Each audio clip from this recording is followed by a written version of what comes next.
오늘 수요예배 나오신 성도님들을 주의 이름으로 환영하고 또 축복합니다.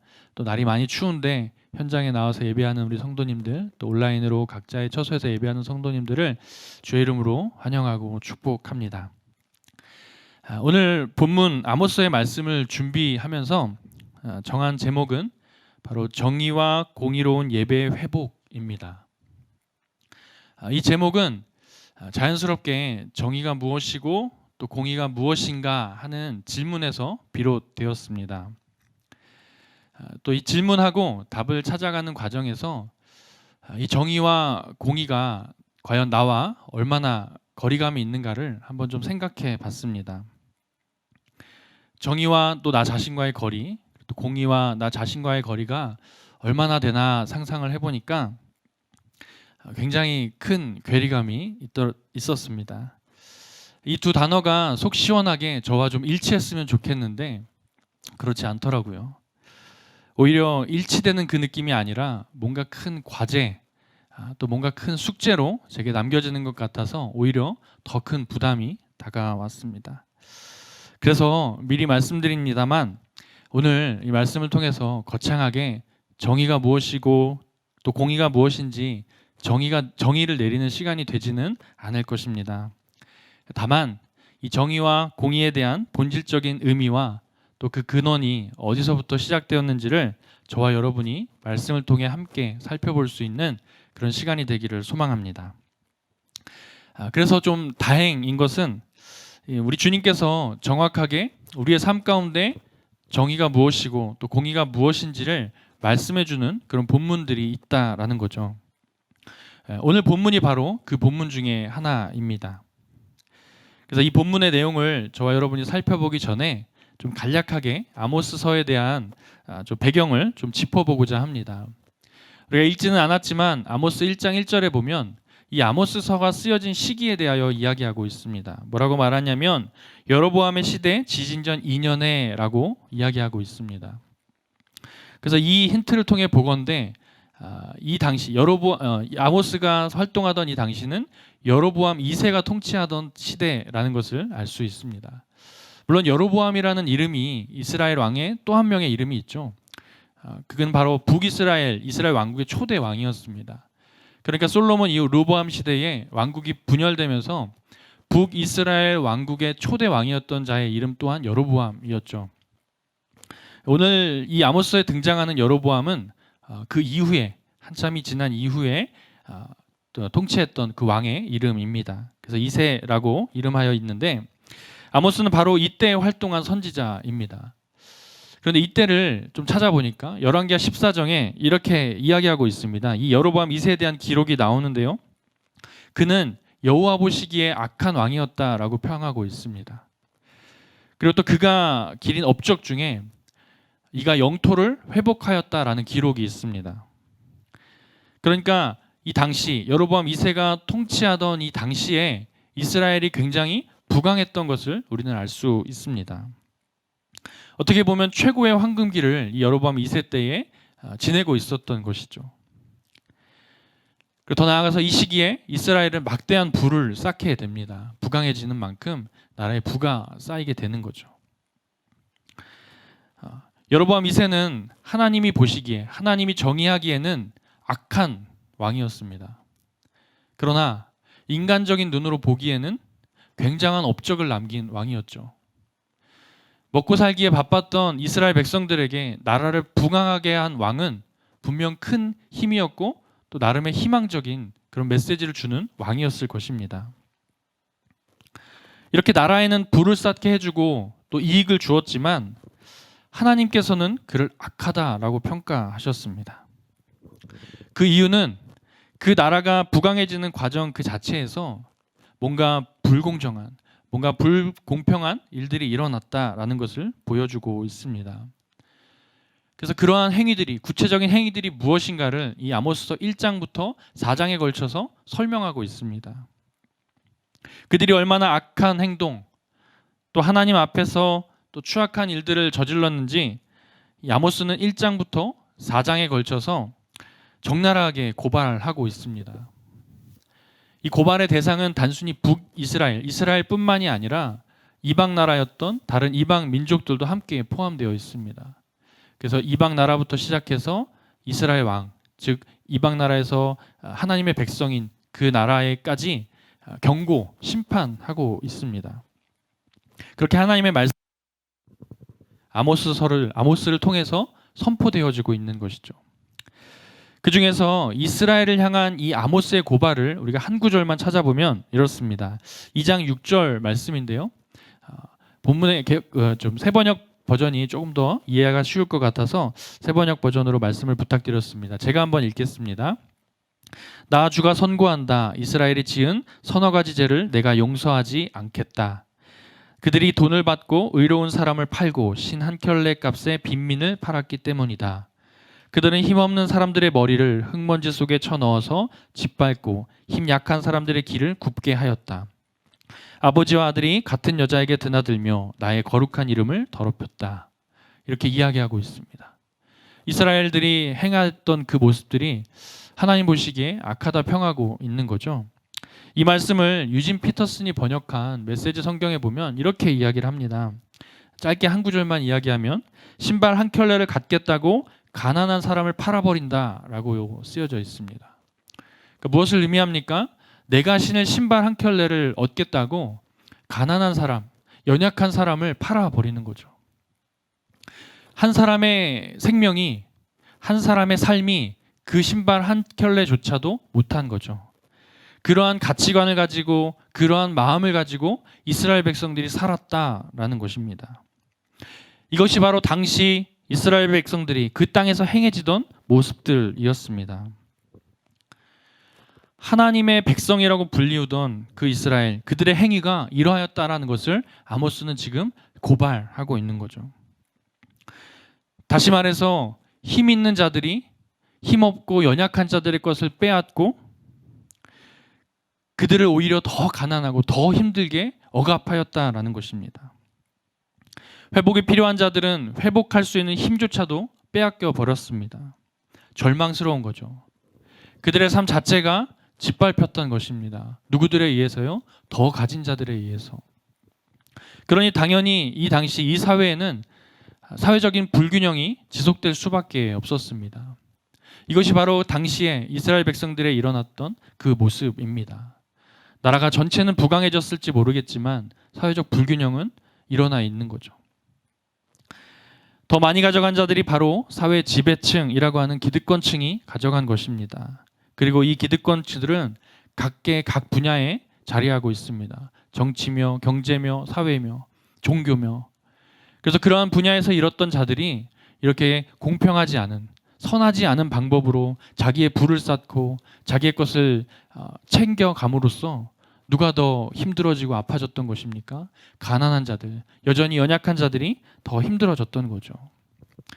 결국 그들은 하나님의 말씀의 방법이 아닌 자기의 방법으로 그렇게 부를 쌓아지고 또 쌓아감으로 말미암아 결국 그들은 타락의 길로 가게 된 것입니다. 이것을 아모스가 열심히 선포하고 있습니다. 이러한 아모스의 외침에도 불구하고 이스라엘 백성들에게 뉘우침은 전혀 없었습니다. 전혀 뉘우침이 없는 이 이스라엘을 향하여 아모스는 오늘 본문이 속해 있는 이 5장에 이르러서 이스라엘을 향한 애가를 짓고 또 그 슬픈 심정으로 너희가 여호와를 찾을 것을 외치고 선포하였습니다. 그것이 오늘 우리가 읽었던 5장의 앞부분에 나오는 이야기죠. 그리고 오늘 읽은 본문 18절은 이렇게 시작합니다. 화 있을진저. 그런데 놀랍게도 그 화 있을진저의 화의 대상이 누군가 보니까 여호와의 날을 사모하는 자들이라고 기록하고 있습니다. 여러분, 왜 여호와의 날을 사모하는 자들에게 화가 임한다고 말하고 있을까요? 왠지 여호와의 날을 사모하는 자들이라고 한다면 뭔가 좀 신실하고 하나님 앞에 거룩한 자들이어야 할 것 같지 않습니까? 하지만 이후에 나오는 말씀을 보면 그렇지가 않습니다. 뭔가 희망적인 어떤 그런 결과가 나와야겠지만 시작부터 화 있을진저라고 외칠 뿐만 아니라 여호와의 날을 사모하는 자들, 너희들이 기다리는 날들이 빛인 줄 아느냐? 아니다, 어둠이다라고 지금 선포하고 있는 것입니다. 너희가 여호와의 날을 사모하며 기다리고 있는데 그 기다림이 빛이라고 한다면 아니다, 그 빛이 아니라 어둠이라고 말하고 있는 거예요. 너희가 틀렸다. 라고 말하고 있는 겁니다.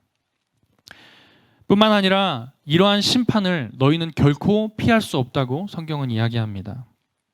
그래서 어떻게 경고하고 있습니까? 우리가 읽었던 말씀처럼 사자를 피했더니 곰이 나타나고 집안에 들어갔더니 가장 안전한 곳이지 않겠습니까? 가장 안전할 줄 알았던 집안에 들어갔더니 뱀에게 물리는 그런 일들이 일어나는 거죠. 생각만 해도 황당합니다. 이런 일들이 왜 이렇게 표현하고 있습니까? 결국에는 어쩔 수 없이 이것이 운명처럼 너희에게 반드시 일어날 일이다라는 것을 이야기해주고 있습니다. 여호와의 날을 사모하며 기다리던 자들에게는 어쩌면 좀 분노하고 좀 억울할 만한 그런 소식일지 모르겠습니다. 왜냐하면 그들은 철저하게 자신만이 하나님의 백성이라는 그 특권의식, 선민사상을 가지고 있었기 때문입니다. 자신들만이 선택을 받은 하나님의 백성이라는 민족이라는 그 사실을 굳게 믿고 있었기 때문이죠. 그래서 분명 그들이 기다렸던 여호와의 날은 승리의 날, 빛의 날이었을 것입니다. 자기들만을 위한, 바로 자신들만을 위한 승리의 날을 그들은 기다리고 기다렸다는 거죠. 하지만 아모스는 외칩니다. 전혀 반대의 날이 너희에게 임할 것이다. 너희가 빛을 기다리느냐? 아니다. 어둠이 임할 것이다. 라고 이야기하고 있습니다. 그 이유가 무엇입니까? 말씀을 보니까 그 이유를 하나님은 이스라엘을 향한 어떤 그 과거의 은혜를 상기시켜주는 그 하나님의 질문으로 대답하고 계십니다. 25절 말씀인데요. 25절에 이스라엘 족속아 너희가 40년 동안 광야에서 희생과 소제물을 내게 드렸느냐라고 이야기합니다. 여러분 이것은 질문입니다.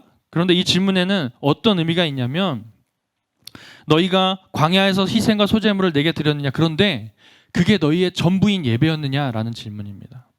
그게 진짜 전부였느냐라는 거예요. 다시 말해서 광야에서 드렸던 이 예배, 너희가 율법을 따라 제의적으로 드렸던 그 예배가 그것뿐이었느냐라는 겁니다. 무엇을 말씀하고 싶으셨을까요? 그것은 바로 너희가 광야에서 드렸던 진짜 예배는 광야 그 자체라는 것입니다. 너희가 광야에서 드렸던 예배는 이렇게 행동하고 있는 이 제의적인 예배만이 아니라 광야 그 자체가 바로 너희의 진짜 예배였다라는 거예요. 율법에 명시된 이 제의적인 행위의 예배뿐만이 아니라 광야 그 자체가 예배였다는 사실을 우리 주님은 말해주고 질문을 통해 그들에게 묻고 있는 것입니다. 그런데 지금 너희는 어떠하냐라는 거죠. 너희가 광야에서 들었던 예배는 바로 이런 예배인데 너희가 지금은 어떠하냐라는 겁니다. 과연 그렇게 순종으로 예배하고 있느냐라는 거예요. 왜요? 광야에서 드렸던 예배는 하나님에 대한 순종 그 자체였습니다. 그것을 배우는 거였죠. 광야에서 드렸던 예배가 바로 하나님께 대한 순종이라는 사실입니다. 그런데 계속해서 외치는 거예요. 그런데 지금 너희는 어떠하느냐? 어떻게 예배하고 있느냐라는 거죠. 과연 그렇게 순종으로 예배하고 있느냐라는 것입니다. 제의적으로는, 즉 행위적으로는 온전히 하나님을 예배한다라고 말하고 있지만 그 예배의 모습을 지속적으로 꾸준하게 내게 잘 드리고 있다고 하지만 너희는 너희 속에 다른 왕을 마음에 모시고 나를 예배하고 있는 거 아니냐라는 거죠. 26절에 나오는 이 식굿과 기후는 당시 고대 국가에 있었던 우상, 별에 대한 이야기입니다. 그것을 뜻합니다. 그래서 오늘날로 보면 이제 토성을 가리킨다고 하는데요. 이것이 오늘날에 이르러서야 이것이 토성인 줄 알았겠죠. 당시에는 그저 멀리 있는, 뭔가 멀리 떨어져 있는 신성시가 되어지는 그런 느낌으로 그것을 섬겼던 겁니다. 즉 태양신을 섬겼던 것과 같은 의미, 같은 마음이었던 거죠. 그러니까 무엇을 의미합니까? 몸과 행위로는 하나님 여호와께 나와 예배하지만 너희들이 진짜 들고 있는 것은 식굿과 기운, 우상신이었다라는 거예요. 너희가 만들어낸 그 우상을 들고 행위로만 지금 하나님을 예배하고 있다, 하나님을 찾고 있다라는 겁니다. 이러한 모습이 바로 선민사상, 그 특권의식에 찌들어 있던 그 이스라엘의 모습이었습니다. 그리고 그들을 향한 아모스의 외침이었습니다. 여러분 어떻습니까? 우리가 오늘 지금 이렇게 예배하고 있는 우리의 이 모습 속에 이스라엘 백성과 같은 모습이 혹여나 있지는 않습니까? 더 나아가서 오늘날 우리 교회는 이러한 모습, 이스라엘 백성과 닮은 모습으로 예배하고 있지는 않습니까? 광야에서 예배하였던 이스라엘 백성들에게 있어서 하나님의 말씀에 대한 순종은 구름 기둥과 불 기둥을 따르는 것이었습니다. 구름이 가면 가고 멈추면 멈추고, 그 구름을 인도하시는 분은 하나님이시라는 믿음이 있었기 때문에 그들은 그 구름을 따르기도 하고 또 멈추기도 하였던 것이죠. 그리고 그들의 굶주렸던 배를 채워주신 분이 누구십니까? 매일 아침마다 아무것도 없던 그 광야에 만나를 내려주심으로 그들의 배를 채워주셨던 분, 그분이 바로 하나님 여호와 아닙니까? 그러니까 광야 이스라엘 백성들은 하나님의 말씀에 따라 그 막막한 광야 위에서 40년 동안 하나님께 순종하는 법을 배워왔던 것입니다. 여러분, 우리 역시 마찬가지입니다. 우리가 살고 있는 이 땅, 여러분이 살고 있는 이곳이 바로 광야가 되어야 할 줄로 믿습니다. 그래서 매일매일 우리를 인도하시는 그 하나님의 말씀에 의지하여 나가기도 하고 멈추기도 하는 그 순종의 모습, 그 순종의 훈련이 저와 여러분 안에 있어야 할 줄로 믿습니다. 더 나아가서 당신의 백성을 결코 굶게 하지 아니하시는 그 하나님의 마음을 우리가 굳게 믿고, 때로는 내가 조금 손해볼지라도, 때로는 내가 조금 불편할지라도 하나님의 말씀이 이것이다 라고 한다면 그 말씀을 따를 수 있는 그 믿음, 그것이 바로 저와 여러분이 가져야 될 모습인 줄로 믿습니다. 그렇게 말씀에 따라 순종하며 살아가면 하나님께서 때로는 어떠한 모습, 어떠한 모양으로든 우리에게 채워주시고 우리에게 부어주시는 줄로 믿습니다. 그것이 바로 하나님께서 원하시는 순종의 모습이었습니다. 물론 하나님이 가르쳐주신 이 율법을 통해 가르쳐주신 제의적인 예배도 마땅히 드려야 합니다. 그것을 경히 여기라는 의미가 아닙니다. 하지만 그것을 지키면서 동일하게, 아주 동일하게 중요하게 여겨야 될 문제가 있다면 바로 삶의 예배라는 것입니다. 그들이 광야에서 드렸던 모든 것이 예배였던 것처럼 저와 여러분이 살아가고 있는 이 땅에서도 모든 삶이 바로 예배라는 사실을 기억해야 된다라는 것입니다. 나아가서 율법에서도 기록되어 있듯이 가난한 자, 연약한 자, 이웃을 사랑하라는 그 명령을 우리가 순종하며 사는 삶을 말합니다. 율법에도 뭐라고 말씀하고 있습니까? 가난한 자, 거류민, 나그네들을 위하여 내가 쓸 것을 남겨두라고 말씀하지 않습니까? 이것이 율법 곳곳에 피어져 있는 이웃을 향한 하나님의 그 사랑의 그런 법칙 아닌가요? 그런데 우리는 어떠합니까? 우리는 과연 우리의 주변의 이웃들을 돌아보지 못하고 혹은 모른 척 바라보고 있지는 않습니까?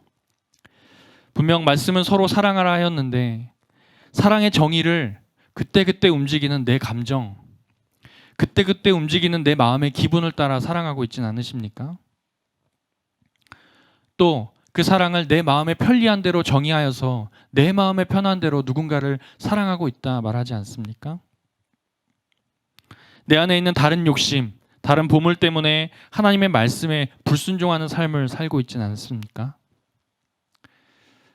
만약 우리가 그렇게 살아가고 있다면 이러한 마음들이 왜 우리에게 나오는 걸까요? 그것은 바로 하나님의 말씀에 불순종하기 때문입니다.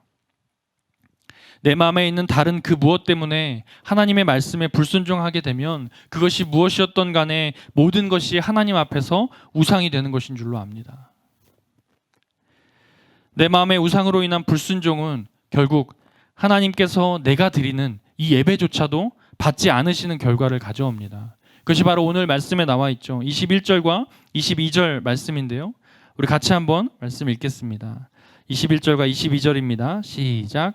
내가 너희 절기들을 미워하여 멸시하며 너희 성회들을 기뻐하지 아니하나니 너희가 내게 번제나 소제를 드릴지라도 내가 받지 아니할 것이요 너희의 살진 희생의 화목제도 내가 돌아보지 아니하리라. 아멘. 너희가 지켰던 절기들을 하나님이 미워하실 것이다. 멸시하실 것이다. 기뻐하지 아니할 것이다. 말씀하고 있습니다. 번제나 소제를 드릴지라도 받지 아니할 것이다. 하나님 말씀하고 있습니다. 여러분, 그렇다면 하나님이 원하시는 것은 무엇입니까? 24절에 정의를 물같이 공의를 마르지 않는 강같이 흐르게 하는 것, 그것이 바로 하나님이 원하시는 것입니다. 그렇다면 어떻게 어떻게 하면 하나님이 원하시는 이 마음을 우리가 조금이라도 좀 지키고 따라갈 수 있을까요? 우리 잠언 2장 1절에서 9절 말씀을 함께 살펴볼 텐데요. 조금 길지만 저와 여러분 한 절씩 교독해서 읽었으면 좋겠습니다. 잠언 2장 1절부터 9절인데요. 교독해서 읽고 9절은 함께 읽겠습니다. 내 아들아, 내가 만일 나의 말을 받으며 나의 계명을 내게 간직하며 내 귀를 지혜에 기울이며 내 마음을 명철에 두며 지식을 불러 구하며 명철을 얻으려고 소리를 높이며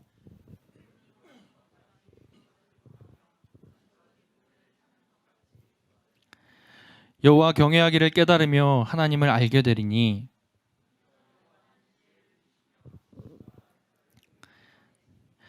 그는 정직한 자를 위하여 완전한 지혜를 예비하시며 행실이 온전한 자에게 방패가 되시나니 대저 그는 정의의 길을 보호하시며 그의 성도들의 길을 보존하려 하심이니라. 우리 함께 읽겠습니다. 그런즉 내가 공의와 정의와 정직 곧 모든 선한 길을 깨달을 것이라. 아멘.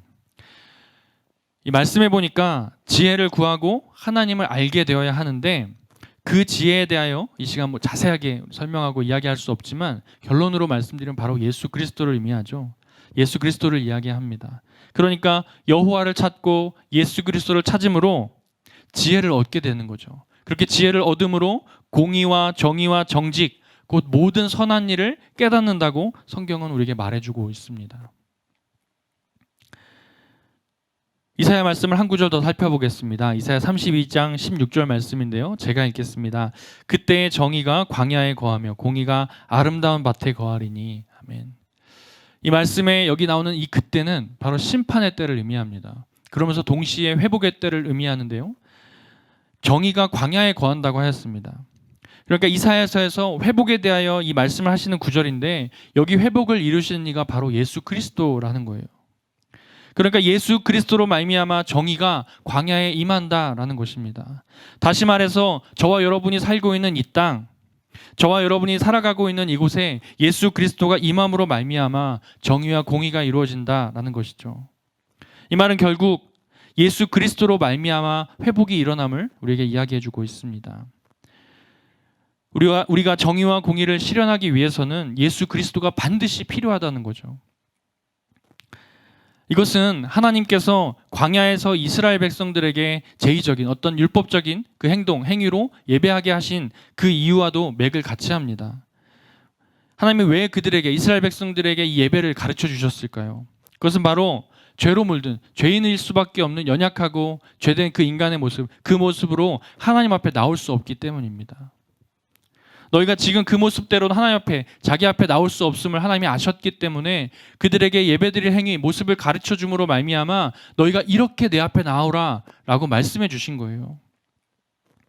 그러므로 어떤 그 행동, 예배를 하는 그 행위 안에 그 본질이 있는 것이 아니라 진짜 본질은 하나님 앞에서 저와 여러분이, 우리가, 이스라엘 백성들이 깨끗하게 되어지는 것, 그것의 본질이 있다라는 것입니다. 그리고 그것의 목적이 있다라는 거예요. 그런데 그 본질, 즉 그 바른 목적이 상실되어 버린 것입니다.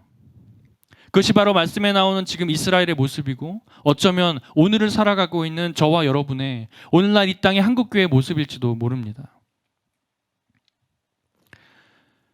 종교적인 어떤 행위로서 우리의 본질을 포장해 버리는 거죠. 여러분, 이것은 참 쉽습니다.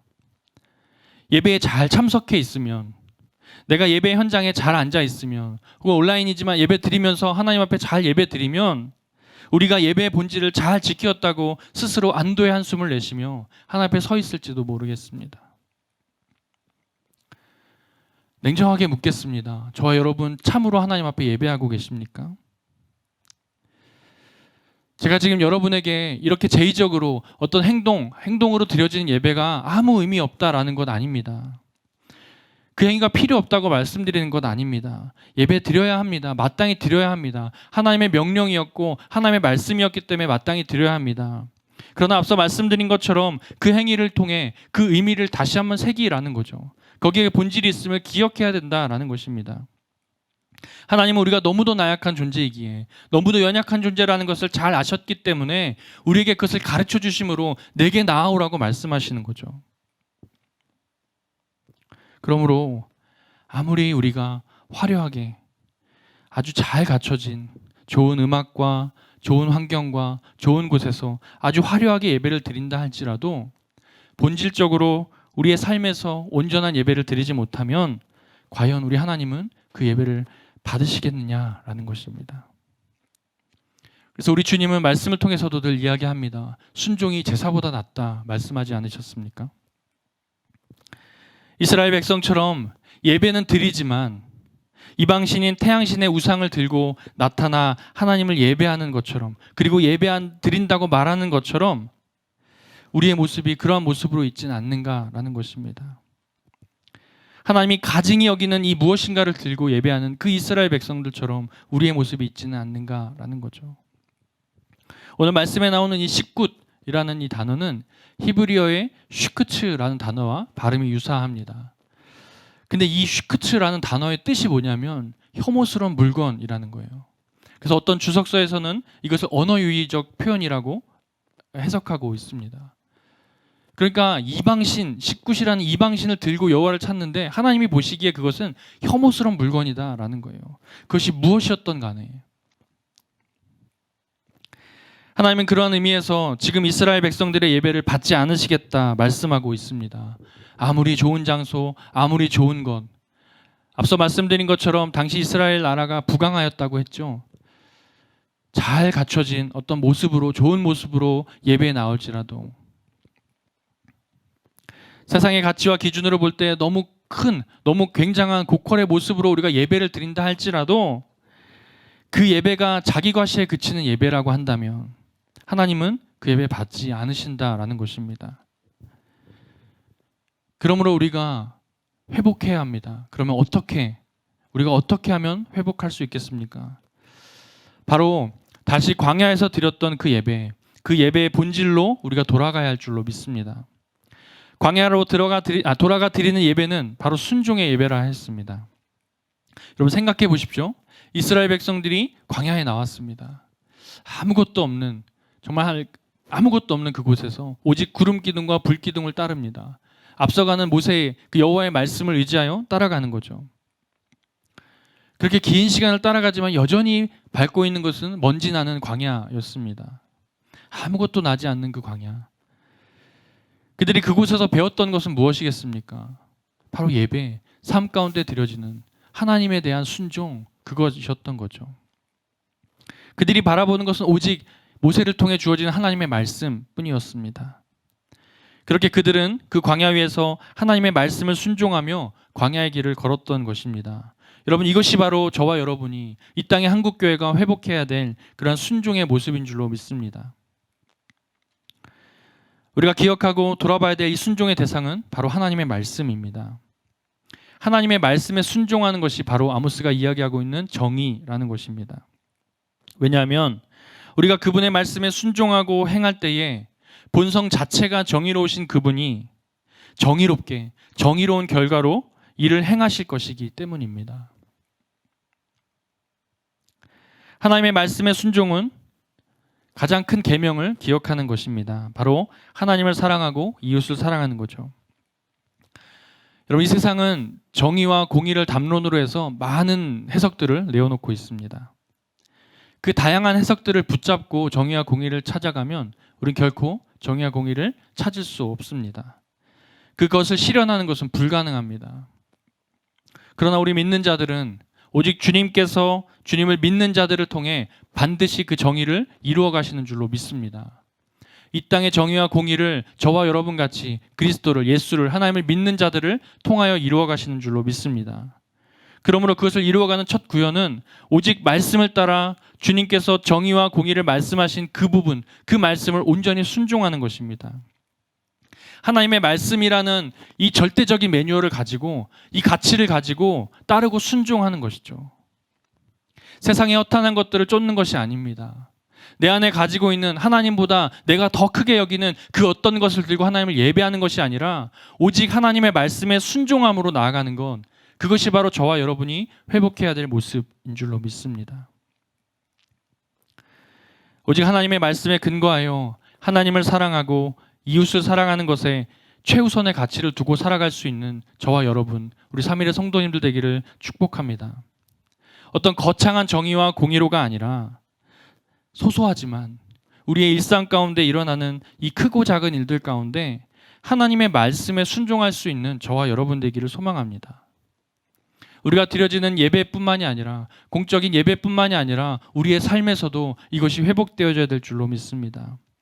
말씀에도 나와 있는 것과 같이 이웃을 돌아보며 함께 나눌 수 있는 은혜가 있기를, 또 너와 나 구분하는 것이 아니라 너와 내가 함께 하나님의 말씀에 순종함으로 함께 자라가는 그런 은혜가 있기를 소망합니다.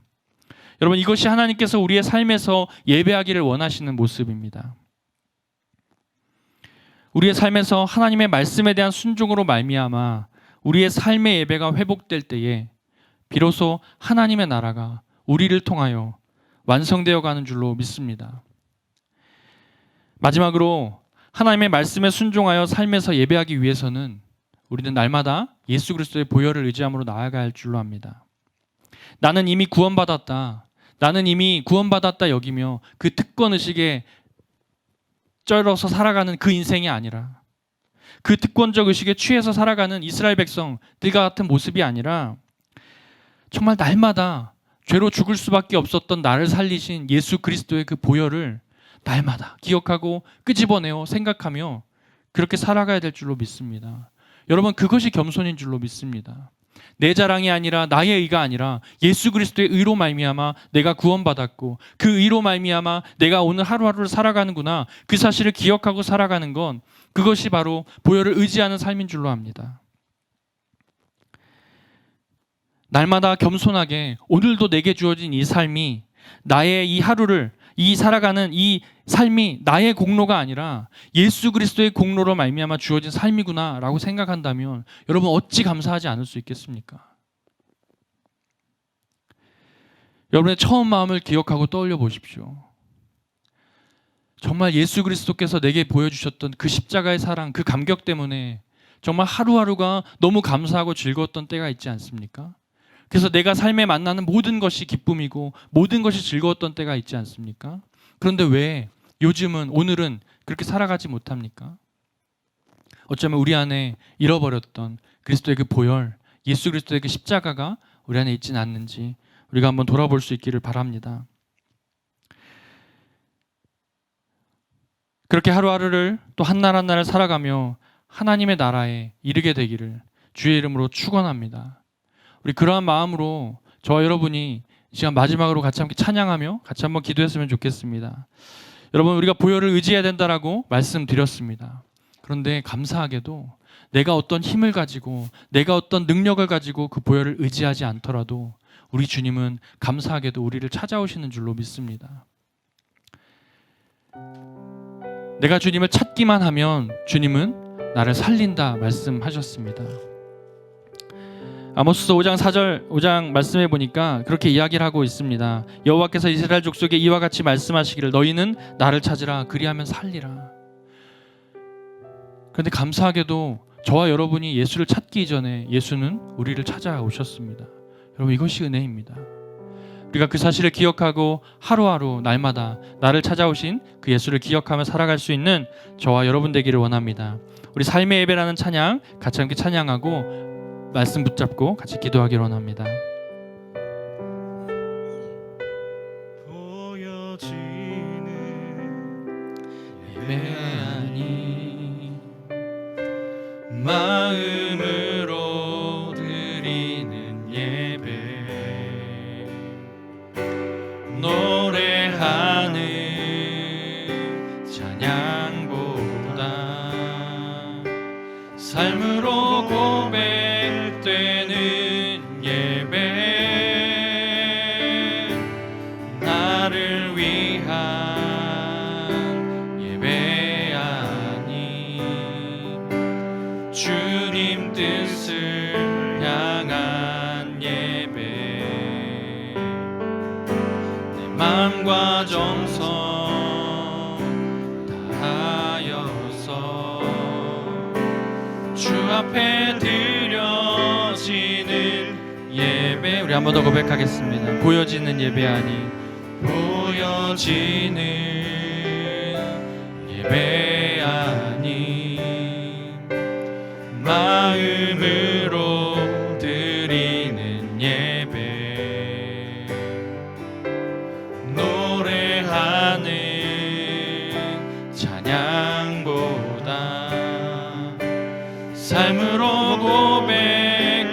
드리는 예배, 나를 위한 예배 아니 주님 뜻을 향한 예배, 내 마음과 정성 다하여서 주 앞에 드려지는 예배,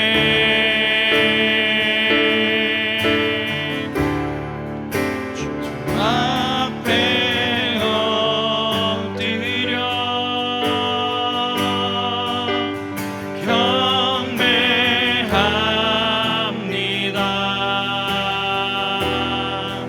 온전한 예배, 내 맘의 예배, 내 모든 것 받기 합당하신 분, 주 앞에 엎드려